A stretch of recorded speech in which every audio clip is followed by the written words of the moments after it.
I've been thinking a lot about freedom in video games the last couple of weeks. Zelda Echoes of Wisdom is what I'm playing a lot of right now. I'm really enjoying it, and what you may know about that game is it gives you a great deal of freedom to solve the challenges and the puzzles in many, many, many ways. It is very freeform. It is very emergent. Here, I'll give you an example. This is a part of the game early on where you're trying to collect these little glowing spark things that you need. So you've had to kind of explore the area, go down into these like side-scrolling sections of dungeons where there are these big collapsing platforms you have to dodge. And you got to kind of look around, figure out the puzzle, right? And again, the idea is you have all these things called echoes, which are props and enemies and all kinds of objects that you find, and you can only spawn so many of them. You have like an energy meter, and you can use them in all kinds of different ways, right? And so I had come to this spot where the player is right here, was the first one of these kind of gleaming little sparkles I was trying to get, and I was trying to get it. It was up on that tower there, right? And I was stuck for a very, very long time. I'll show you the way the person making this video solved it, because this is not me playing. This is me online. This is how the person making the video solved it, right? I didn't even realize you could solve it this way. So this guy gets the idea to go back into those side dungeons, and anything you kill, you can basically learn the echo of. And I didn't even know you could kill these platforms, but he kills the platform, and then he learns how to do the echo of it, and he takes it back to the location that he was stuck on. And now watch what he does. So he goes back and he brings out his echoes, and now he has the platform as one of the echoes he can spawn, and he creates it, and it behaves as normal. And he's like, it's too high, he can't get on it, but I think he's going to spawn a trampoline or a bed or something, or a stool. And now he gets up there and he gets it, right? That's how he solved it. I'm curious. I want to go to a couple of more gameplay sections and see how other people solved this puzzle, because that was not the way I solved it at all. Okay, so this is a totally different playthrough that are going after the same sparkles. And let's see. Now, I think I did try this. I think they're going to try to spawn these beds here that you can make, but I don't know. Maybe this will work. Maybe if you put a trampoline at the end of one of them, but I don't think he's got enough juice to make another trampoline. Oh, well. He's about to fall if he spawns another bed, though. Can he make the jump? Maybe he can make the jump. You can also rest in the beds, by the way, which gives you health. Oh, okay. Well, this guy had he had already found that, but what he could have also done is get a trampoline and put it on the end of the bed and made the jump that way. Let me see one more before I tell you how I solved it. Right. Totally different playthrough. This is someone called Beard Bear. They had found these flying tiles that I had not even found until late last night. And that's how they solved it. Here's how I solved it. I wasn't recording footage of it, but I'll show you how it works though, right? So you've seen these guys have solved it in different ways. Okay, so I'm in a totally different section of the map now, but so I needed to get up really high. Let's just say I wanted to get up on that tree there, right? So, but I was trying to get up to get the sparkles. So I went to my echoes, and now I've already gotten this thing, but at the time I didn't have it. I didn't have the flying tile, but I did have this jumping spider thing, the Tektite, right? And the way this guy works is he jumps once, twice, and then the third jump is really high. Right? And you can't really control it. At least I don't think you can. So I'm going to spawn one right here. And then what you can do is you can send out your own sparkle. And then you can hold down the R button and you can follow it. And you'll follow the way it moves. So, and your stick control may have something to do with it. But in this case, that's how I did it. It basically landed me on the tower. It was a smaller space. So even if you can't control it, I was able to, let's see, maybe I bet it'll do it now. Or maybe not. It's about to do there's a small jump, a smaller jump, and oh, that was the big jump. So, but you get the idea though, right? So there's just, all of these ways that you can do things. And there's just a level of freedom that is absolutely cool, and I imagine as a game developer, absolutely terrifying, because who knows? I'm sure there are ways they didn't even think about that people are going through this game. A lot of people look at Breath of the Wild and think that's where that started, the ability for the player to just try things, and the game allowed it to work if it worked. My first encounter with it in a Zelda game was actually Zelda Link Between Worlds. And in that game, you could approach every dungeon in any order, depending on the mask that you were wearing, right? You could solve any dungeon, no matter what you had with you as your main, core mechanic, because the team was just like, let's see what it's like to mix this up and give the player this level of freedom that they've never really had in a Zelda before. And it was insanely intoxicating. It was awesome. So that level of freedom has obviously found its way in more and more into the Zelda series, Breath of the Wild, Tears of the Kingdom, and now with Echoes of Wisdom. But lately I've been noticing it for me in a variety of places. And I like it because it's always been my dream, my fantasy to be in the holodeck.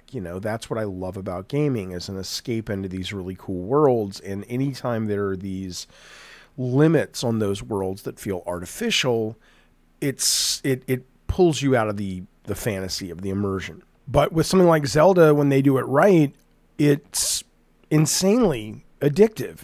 It feels like you're living in the world. That freedom is amazing.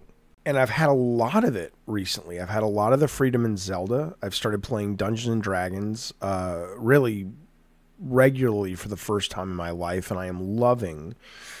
What I love about it, honestly, is not the stats are fun and the roles are fun and all that, but it's the ability to write the story with your teammates and with the dungeon master based on, within reason, whatever you can think of. This is a clip from us playing a couple of weeks ago that just really personifies that creativity and that malleability of the game responding to your imagination. Listen to this. I just thought this was awesome. What are you thinking? I was thinking about turning into a Black Widow and hiding by the door. It's pretty good. And then doing what? Oh. Like biting them? I'm on her hand or her face at the moment. Mm-hmm. What is exposed so that I know exactly what I'm on? Her fingers look to be exposed, her neck, Crawl and into her ear. All right. Bro. Turn into a giant polar bear. No! You're a spider, and you can change your shit. Crawl into her ear and turn into a bear, and explode her from the inside out. Turn into a bear. And then Rob and I will just throw our weapons down, like we give up. So she's distracted, and then you go into her ear and become a bear. She's so fucked. Right? We could do that, right? I think you can. I would say that you can. Yeah, I'll say. Now we're cooking with grease. I just thought that was the coolest thing. And yes, visually speaking, we were looking at a little 2D cutouts of Fisher-Price looking characters and stuff. But all this is happening in your mind for the most part. So you're not, it's in your imagination. And then when the story is able to adapt and change, and you're able to sort of co-pilot the writing of the story with your teammates, it's more immersive than any graphic, high-end next-gen console or PC graphics card ever, because it all feels real. It was awesome. And I'm starting to become addicted to D&D, which, thank God, I found this next thing. So here's this other thing I found, this website, Friends and Fables, which is AI that allows you to go on a D&D adventure using the D&D rule set, but it's just a single player. It doesn't have to be, but I was playing it single player with the AI being the dungeon master. And again, watch this freedom. I'll just start a new one so you can see how this works.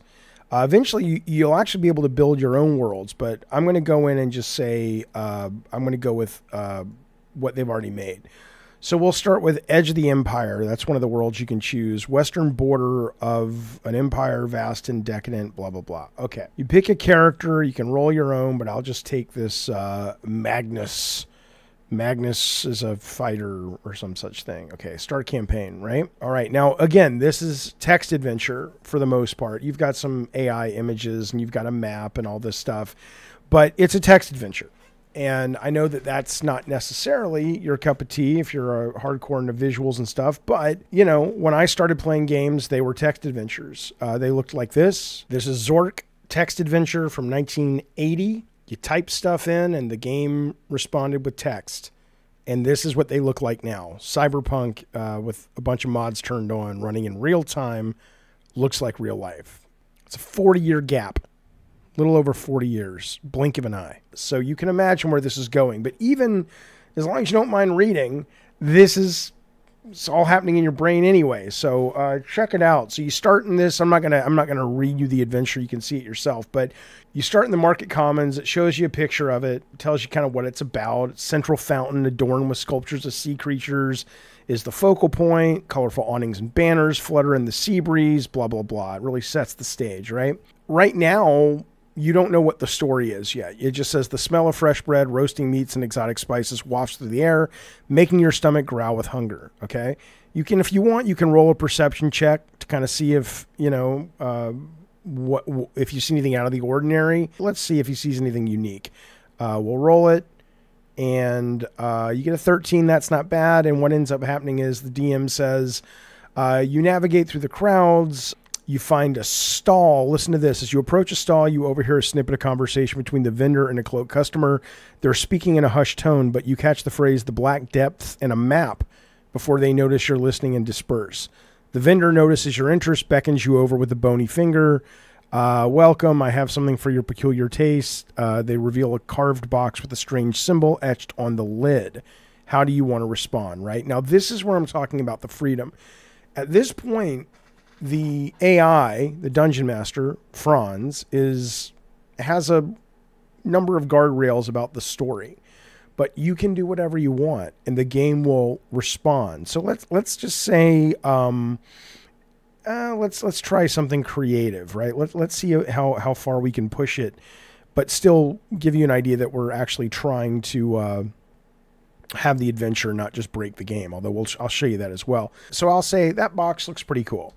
That box looks cool, but I need to know more about it as I feel very strange when I look at it. And here is what the vendor says to me. The vendor's eyes gleam with interest. Ah, you can sense it, can't you, he says. The box is said to contain a relic from the Black Depths, a treasure rumored to grant immense power. The vendor pulls a key from their cloak. Solve this riddle, adventurer. Where shadows dance, darkness reigns. Seek the reflection of the setting sun. If you can unlock the box, the map shall be yours, and with it the power to claim the treasure of the Black Depths. What would you like to do? So the box contains a map etched on a piece of ancient parchment leading to a hidden location in the Black Depths. If you can unlock the box, the map... Okay, so I'm not entirely sure I understand. So are you saying I can have the key if I solve your riddle? He smiles. He says, you must first prove your worth by solving the riddle. If you succeed, I give you the key, and with it, access to the box and its secrets. But if you fail, let's say the consequences of failure will be enlightening. So he asked me again, where shadows dance, darkness reigns. Seek the reflection of the setting sun. And I could answer the riddle, and my guess is, okay, I assume it's a fire or something, but I'm going to do something a little bit out of the ordinary. I will say, do you know specifically what the map leads to? Because I'm going to try to kind of coerce him into being on my team. He says it leads to a location known as the Eclipse Chamber. It is said to be a hidden sanctum deep in the Black Depths. There's a treasure beyond your wildest dreams. So here's what I'll say to him. I'm going to say, look, friend, wink. I have no interest in power. I just need enough gold to take care of my sick child. I will make you a deal. Unlock the box for me, no riddle needed, and I will go after the treasure. You can have it and wield whatever power it offers in exchange for 2,000 gold. Let's see what he says. The vendor says, I'll tell you what, I'll make you a counteroffer. I'll unlock the box for you, no riddle needed, but in exchange you must agree to bring me back a small token from the chamber. A trinket, a relic, something that will prove to me you've been there and back. And of course the 2,000 gold will be yours. Okay, and I'm a little confused, so I'll say, okay, but is the token the powerful thing you were telling me about, or is that something different? So I'm not entirely sure. Is he taking my offer or not? He says, the token I speak of is not the powerful treasure. That, I assure you, is something more substantial. I want an intricately carved stone said to be hidden within the chamber. It's a trinket, a bauble, but it holds significance. And I'll say, okay, yes, let's do that deal, vendor. All right.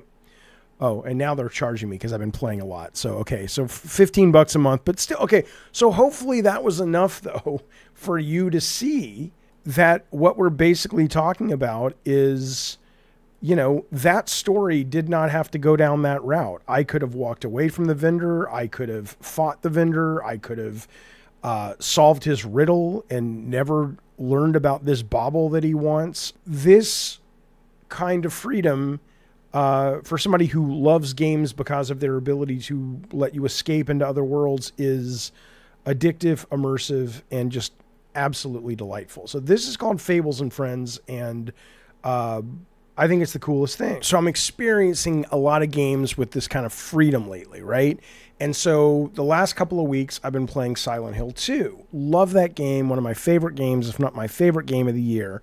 But playing Silent Hill 2 while also playing a lot of these heavy freedom support games got me thinking about, could a game like Silent Hill, or what would a game like Silent Hill 2 be if it also offered the level of freedom that Fables and Friends, D&D, or Legend of Zelda Echoes of Wisdom offered?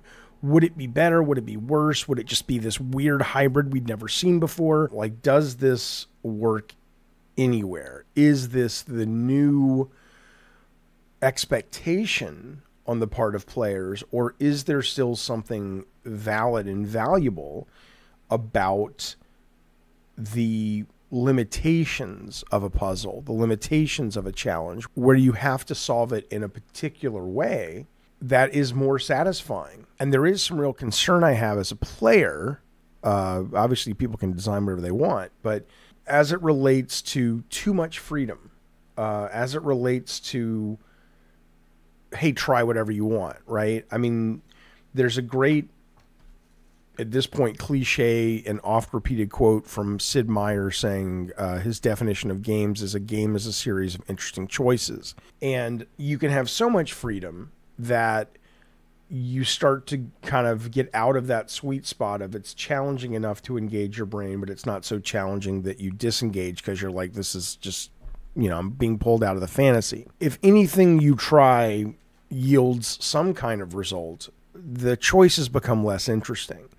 And I do see that happening with Zelda right now. I've been playing for about 3 hours and I love it, but it's starting to feel too easy, to the point that the initial first blush of, ooh, I can try this and it worked. I can try this and it worked. That starts to feel rote and less satisfying. You know, with D&D, there's a dungeon master that can kind of keep you on the straight and narrow and kind of keep you still having freedom, but you're not going to be able to, you know, they're going to be able to sort of gauge it and go, okay, you know, it's cool that you tried this and it worked once, but if every single time now you come upon an enemy and you turn into a spider and you explode in their brain, that's a real problem. You know, and so they come up with something. That same campaign of D&D, this happened. Well, let's see what happens when Mr. Unseen Servant drops a little bit of fire in his fucking maw. Let's see what happens. Let's see what happens. Okay, so it's going to make its way around, and then you want it to drop the torch where? In his mouth. In his mouth. Whatever this hole is. It is going to make its way around, and then it is going to drop the torch into the mouth, and let us see what happens here in a second. Right on. Okay, so you drop this torch into the mouth of the beast, and it starts flailing in pain. Yeah, you goddamn right it does, because we just dropped the fucking torch into its fucking mouth. It is running around and squealing, and you can see that its insides are just kind of being like seared, and it's wailing in pain. So That was your idea, Rob. Good idea, Robert. it will take a good chunk of damage. I will say that you have just done about 30 damage to this monster. Part of the mouth took 30 damage, and I will say its mouth is now closed. And then the other tentacle is not taking any damage. And I thought that was super clever, and it was. And so I'm like, ooh, I'm going to go back and do it again. And I don't know how prepared our DM Collide was for this, but he solved it, right? He let me do it once, and then he filled the mouth hole in. He said, yeah, it's burned. You can't, it closed up. Because that would have been a solution over and over and over. So, you know, it's early days for video games trying this stuff, but it's interesting to think about, and it's interesting to think about as it relates to like Silent Hill. Would a horror game work with this level of freedom, or would it just pull you out? There's this puzzle in Silent Hill 2 where there's this big piece of cloth that you have to set on fire to drop this cage, right? And it drops a hole in the floor, if I remember, or something, opens up access. And you basically, the only solve is you have to go through this whole section and collect pieces of a lighter. And once you have the lighter, you can go back to the giant piece of cloth and set it on fire, and it burns and it drops the cage. Well, obviously, that need to collect those pieces led me on the adventure that the game wanted me to go on, going into rooms and halls with monsters and sub-puzzles and blah, blah, blah. But if you were to apply the Zelda thinking or the D&D thinking, of course, there's many, many ways to cause that cloth to drop the cage, right? You could cut it. You could shoot it with your gun. You could grab it and put your weight on it to the point that it, you know, phrase it. I don't know. You could trick an enemy to come into the room and he's swinging his sword or his attacks or whatever, something sharp. And in that, it cuts the cloth, right? Would that have been better, right? I think back to this puzzle, the God of War Pandora's Temple puzzle. This was very handcrafted, obviously. We wanted you to have to go through the whole temple to gain access to these walls that you could rotate and then shine the light from the eyeball statue down to the center of the temple and cause the tower to raise. And you could do all that. Or would it have been better if you could have taken a Cyclops, and let's say you knew that when you ripped out a Cyclops eye, you could hold it up and it pissed off other Cyclopses because they were like, oh, you killed one of our own. So if you had a Cyclops eyeball with you and you found another Cyclops somewhere in the level, you could piss it off and it would chase you. And you could chase it back to the center of Pandora's Temple, and he would smash with his club, and those walls could be built to be smashed. And they would come down that way. And then when they're gone, you kill the Cyclops if you want, and then you don't even need to worry about rotating the walls. Would that have been better, or would that have been like, dude, you know? I don't know. I mean, it'll ultimately be solved by AI, but not for another, you know, certainly not at the visual scope and the fidelity scope that we're used to, not for 5-10 years, at least. But I think it's really, really interesting. Like, I think to Silent Hill, and I'm like, I think at a game level, what I would probably like the most would be the puzzles that you can solve in multiple ways, or that are just emergent, whether it's you know, they've designed 20 ways to solve it, or it's just like, hey man, if it works, it works, because it's kind of semi-physics based. I think some puzzles would work like that. Like the cage drop seems like it should work like that. But I think if you apply it to everything, like there's this puzzle here where you have to kind of put the coins in the machine and, you know, put them in the right order and flip them to tell a story to cause a key to come out. And that right now is the only way to solve the puzzle. But imagine if there was more freedom in this game. Like what if you had a badass weapon you could use to just explode the cabinet to get the key? Or you could find a way to dislodge the machine from where it is, drag it through the level to, you know, put it in the elevator, go up to the 3rd floor, push it out the window, and it tumbles down, hits the ground, shatters, and the key is just in the debris and you can grab it and you don't even have to worry about solving the coin puzzle. Would that be better for Silent Hill? Maybe it would be better if it was kind of like a couple of different you had both, you had the full freedom style puzzles and you had the very locked in puzzles. And as long as I guess the locked in puzzles made logical sense why you couldn't try anything, like why can't I set the cabinet on fire, right? It'll burn. And, and then if you put those limitations in place for Silent Hill 2, then you've got to come up with some kind of explanation that doesn't just feel like the game is going, it was a good idea, but we don't want you to solve it that way. We want you to have to work for it, right? Because you know that that's what they're doing, but you don't want it to be solved by the developer by just going, yeah, you can't do that. You want something creative. You go to put a torch or you douse it in lighter fluid and maybe the cabinet is haunted and it spits it all back on you. You still know what they're doing. They don't want you to solve it that way, but at least it's a little more horror based or something. And so now you're covered with lighter fluid and you're flammable for the next, 10 encounters. I don't know, but it's something interesting to think about. And I do wonder, I don't have a sense that this new Zelda, for a lot of reasons, even though I love it, is going to be a mega hit. But certainly the last couple Zeldas that have given you this freedom have been big hits. I wonder what the expectation of fans, like, is it changing? Are they expecting puzzles now in a Resident Evil, in a Silent Hill, in a God of War to be much more freeform? I don't know if they're expecting it, but I think they would like, if not the entire valve to be open, like Nintendo's doing with the Zelda games, or at least seemingly the entire valve. Obviously, there are limits. I have a feeling that we're going to see the influence of this in a lot of things when it comes to puzzle challenges and puzzle designs and action adventure games. So, this stuff interests me, man. I like I said, I always thought I wanted the holodeck, and I do. And as I'm getting to experience it more and more, be it Zelda, live D&D, this AI D&D with Friends and Fables, it really is exposing me to the pros and cons of so much freedom that it almost becomes less of a game and you kind of lose interest. But you still want a lot of that freedom because it feels more real. I think a similar issue is going to be with NPCs, AI NPCs. The idea of being able to talk to these characters, like in Silent Hill 2, you're wandering around with Maria as an AI, and she has her standard things that she says that she's programmed to say and whatnot based on your actions and based on where you're at in the level, blah, blah, blah.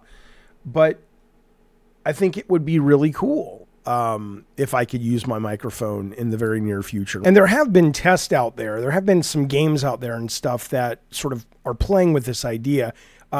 Here's actually a couple of examples right now I want you to see. Let me show you these two games. So this is a game called Arena Breakout Infinite. You can get it now, but this is a test. They're not out yet with their speaking to the AI character, but it's pretty cool. There's the basic stuff that you can do. Players can communicate with Factful using natural language and even give a batch of detailed instructions. Run to those sandbags up front for cover, then to the car ahead. Copy that.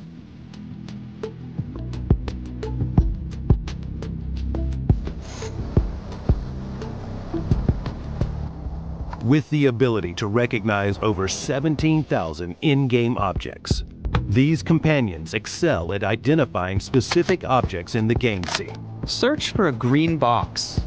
Copy that.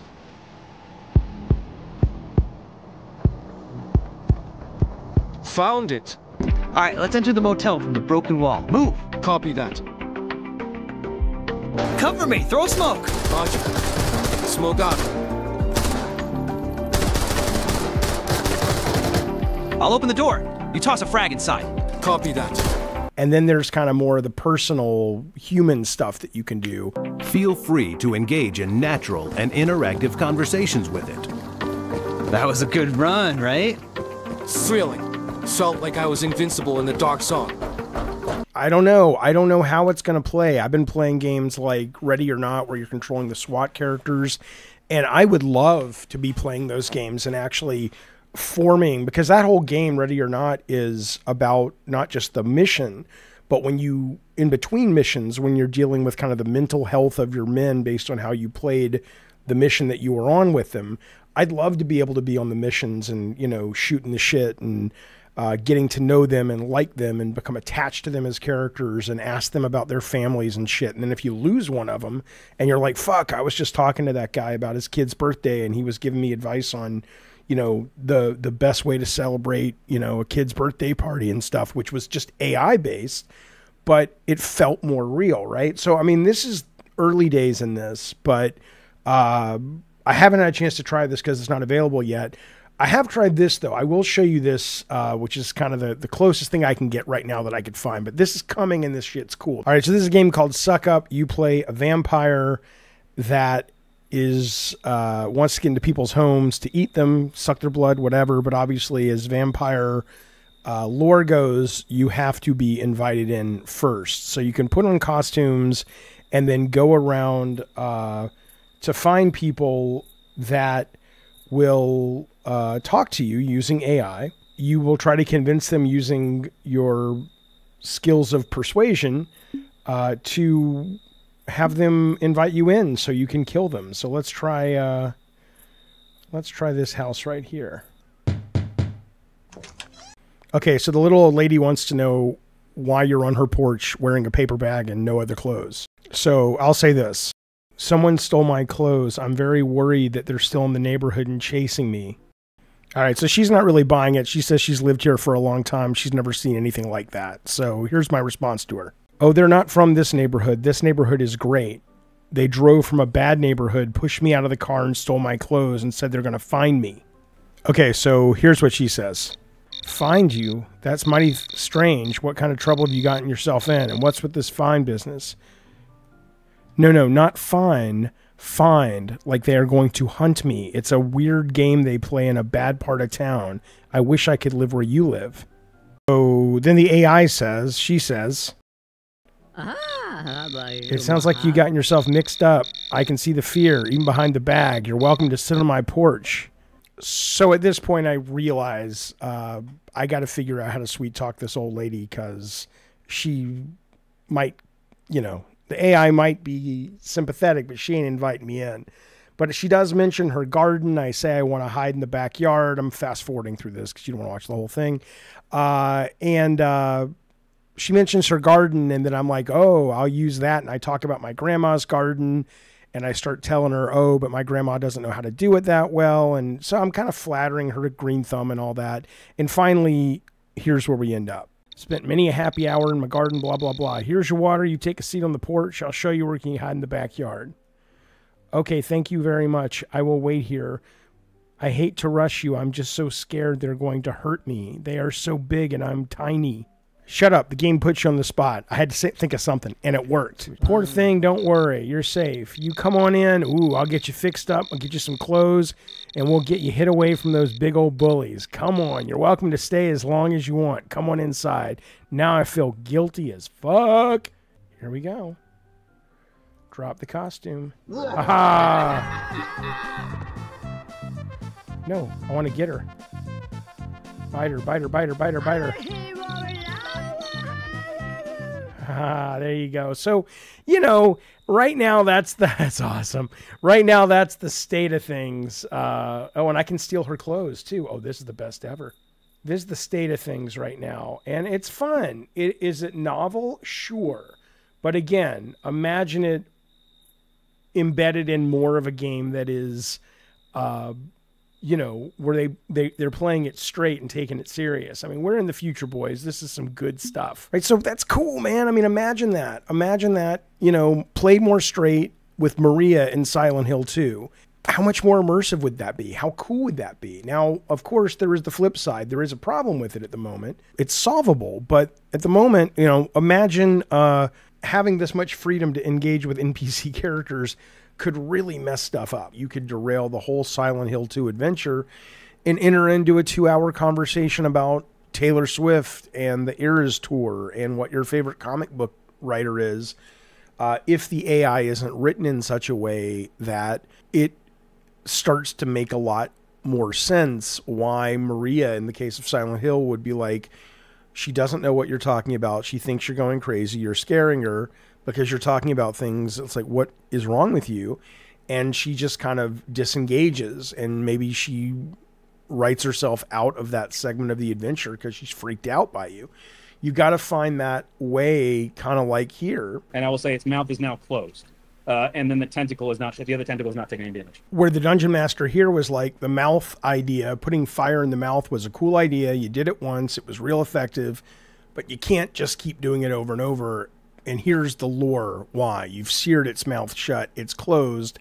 It'd be great if you could do it again, but you've burned up that part of the monster, so try something else. But it felt very organic.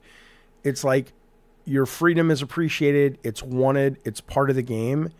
But if you go too far, we're going to make sure that you can still swim in the spaces that are intended, because it's better for you. You may not think it, and maybe there's a setting. It's like, you know, New Game Plus, you can open up the valve and be like, I'm just going to be a jackass and see what happens. But the core game, I think, has to figure out a way with all of these types of things to give you the freedom, but not so much freedom that you end up breaking the experience. But this is good stuff. The team, the producer is struggling with it. I mean, the producer of Zelda, there's an article with him or an articles that are popping up talking about, you know, his struggle with this design mentality, going, is this the right way for Zelda? Is it too much freedom? We're not used to this level of let the player try whatever they want really runs against